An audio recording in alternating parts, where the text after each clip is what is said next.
हैं Mendel's law यानी principle of inheritance के बारे में। इन्हीं तीनों लॉ की वजह से ही मेंडल्स को कहा जाता है फादर ऑफ जेनेटिक्स।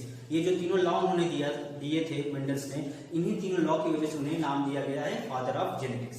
तो आइए देखते हैं मेंडल्स ने कौन कौन से 3 लॉ प्रपोज किए थे।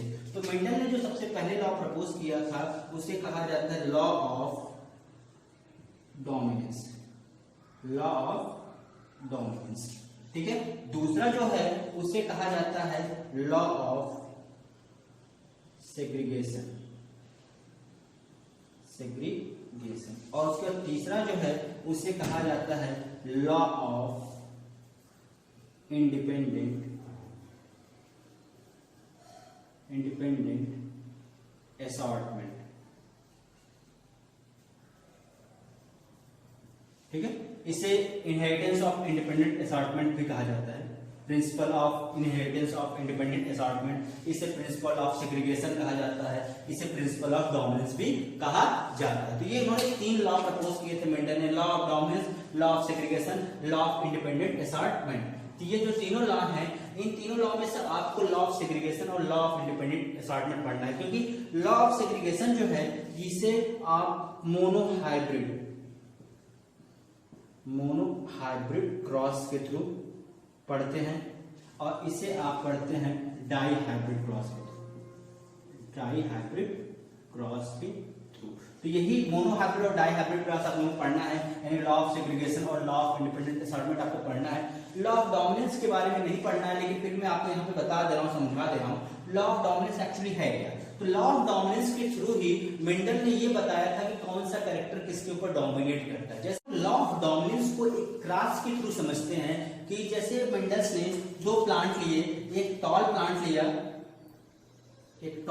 लिया जिसका होमोजाइगस कैपिटल टी, ये होमोजाइगस टॉल प्लांट ले लिया, इसको क्रॉस कराया उन्होंने किसके साथ, होमोजाइगस डॉर्फ,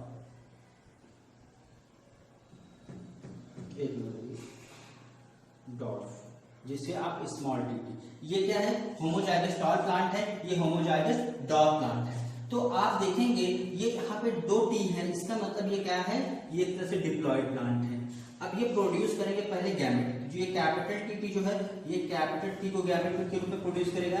ये जो स्मॉल टी दोनों है, इसमें से एक टी आएगा आपका कहाँ पे, गैमेट के रूप में। ये जो क्या है, ये दोनों बनकर आपको मिल गए गैमेट, ये गैमेट मिल गए, ठीक है। अब इसमें से एक मेल हो सकता है, ये फीमेल हो सकता है, रेसिप्रोकल हो सकते हैं। रेसिप्रोकल का मतलब होता है कि आइदर ये मेल हो सकता है, ये फीमेल हो सकता है, या फिर ये मेल हो सकता है, ये फीमेल हो सकता है, ठीक है। तो दोनों हो सकते हैं यहाँ पे। तो अब यहाँ पे इन दोनों के बीच में जब क्रॉस होगा, ठीक है, ये क्रॉस हो रहा है, तो क्रॉस होगा तो यहाँ पे आप पाएंगे ये कैपिटल टी और स्मॉल टी दोनों एक साथ आएंगे, और जो प्लांट हमें मिलता है उसे हम कहते हैं हेटेरोजाइगस। यहाँ पे हम क्या कहते हैं, होमोजाइगस, इसको भी होमोजाइगस कहेंगे, ठीक है, हेटेरोजाइगस। अब लेकिन ये कैपिटल टी का है, ये कैपिटल टी जो है वो रिप्रेजेंट कर रहा है टॉलनेस को, ये स्मॉल टी जो रिप्रेजेंट कर रहा है डॉर्फनेस को। तो यानी F1 जनरेशन में जो प्लांट आए, F1 जनरेशन का मतलब फर्स्ट फीलियल जनरेशन, या क्यों कहें जो पहली जनरेशन आ गई है वही।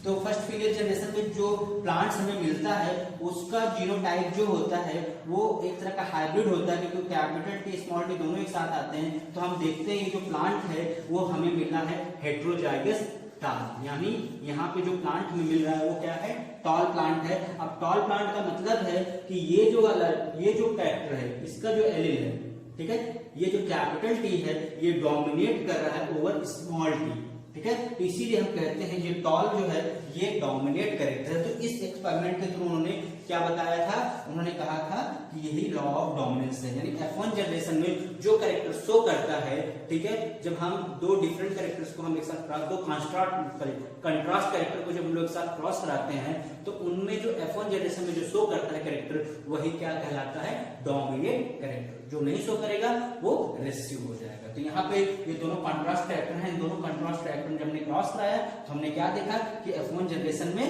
आपका टॉलनेस का जो कैरेक्टर है वो शो किया, यानी प्लांट टॉल हुआ। तो इसलिए हमने कहा कि जो टॉल है वो डोमिनेट है ओवर डॉर्फनेस, ठीक है। तो